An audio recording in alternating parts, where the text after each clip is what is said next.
Good afternoon class है आपका annum first year. Subject है चाइल्ड हेल्थ नर्सिंग। इसके पहले हमने पढ़ा था पिछली क्लास में किशोर लड़कियों की देखभाल। नेक्स्ट हेडिंग पढ़ेंगे विशेष पोषण की आवश्यकता। मासिक धर्म में क्या क्या पोषण की आवश्यकता होती है। युवा अवस्था में पोषण की ज़रूरतें बढ़ती हैं क्योंकि शरीर की रफ्तार भी बढ़ती है तथा शारीरिक गतिविधियां भी बढ़ती हैं।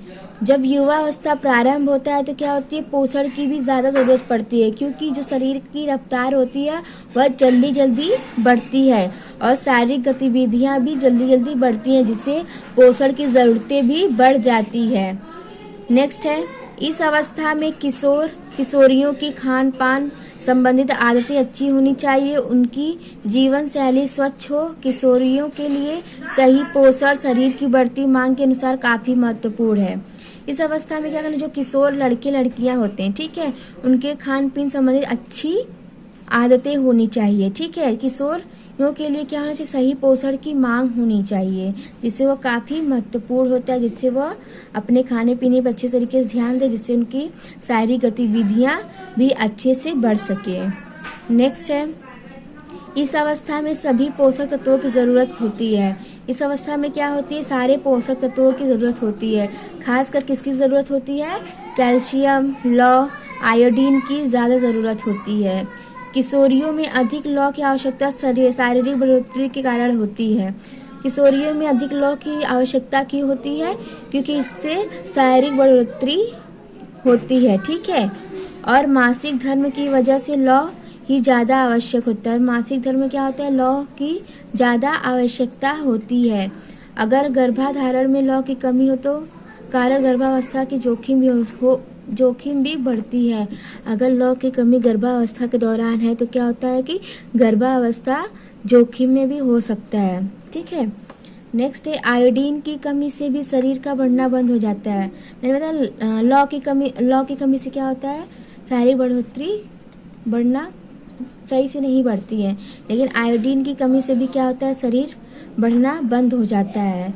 ठीक है, कुछ भौगोलिक स्थान ऐसे होते हैं जहाँ कुदरती तौर पर पानी में तथा भोजन में आयोडीन की कमी हो जाती है। क्या होता है, कुछ भौगोलिक स्थान ऐसे जिसमें क्या होता है, कुदरती तौर पर, ठीक है, पानी में तथा भोजन में आयोडीन की कमी हो जाती है, जिसे एडमिक एरिया कहते हैं। ठीक है, जहाँ पे कुदरती ही उनके पानी और भोजन में आयोडीन की कमी हो जाती है। नेक्स्ट पॉइंट है, युवावस्था में कैल्शियम एवं लौह युक्त आहार लेना आवश्यक है।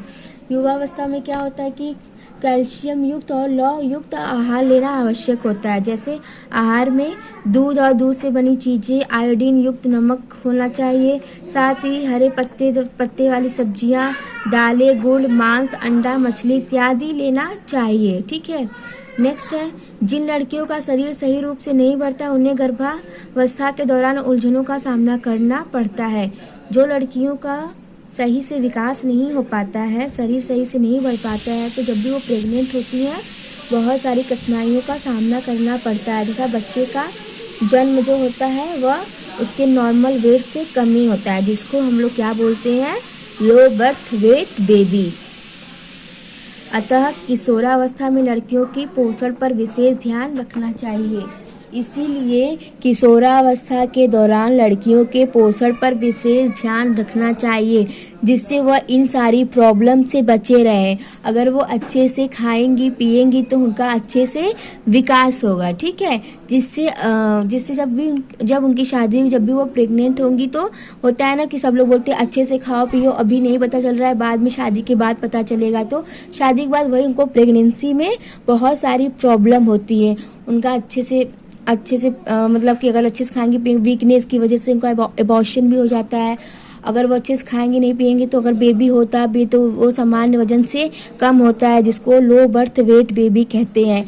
इसीलिए जितनी भी उनको पोषण की आवश्यकता होती है विशेष ध्यान देना चाहिए और उनको अच्छे से खाने पीने देना चाहिए और उनको सारी ज़रूरतों के बारे में बताना चाहिए, जिससे उनका अच्छे से विकास हो सके।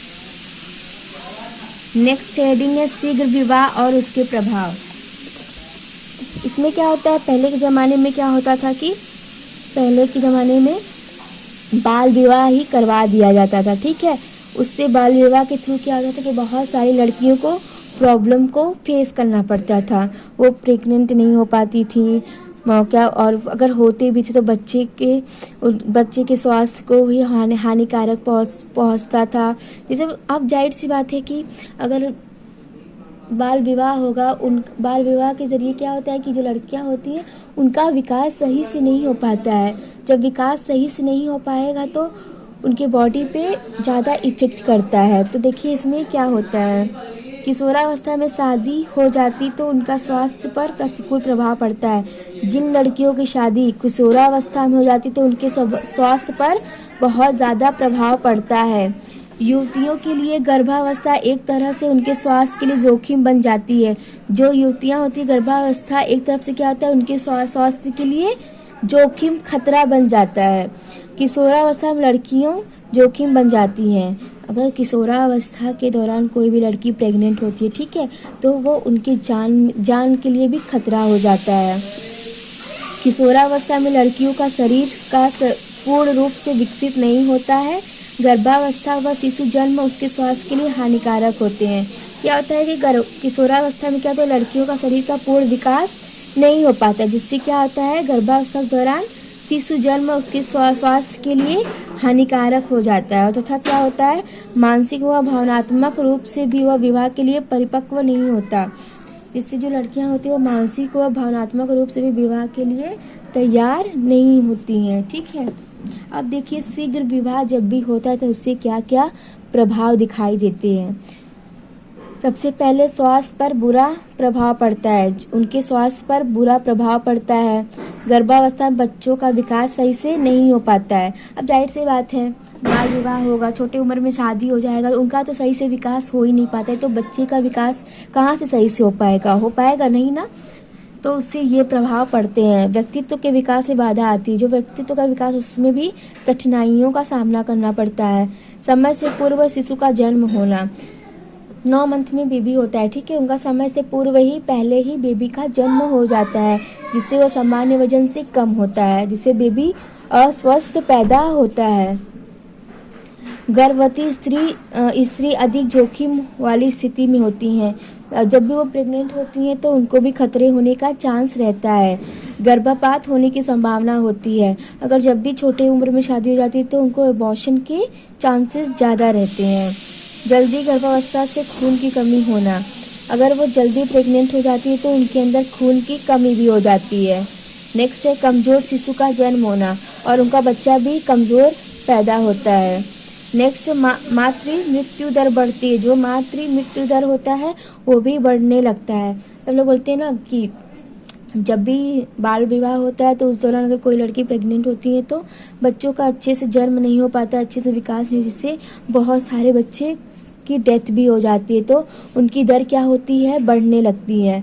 नेक्स्ट है गर्भावस्था की जटिलताएं बढ़ती हैं। गर्भावस्था के दौरान बहुत सारी कॉम्प्लिकेशन बढ़ जाती हैं।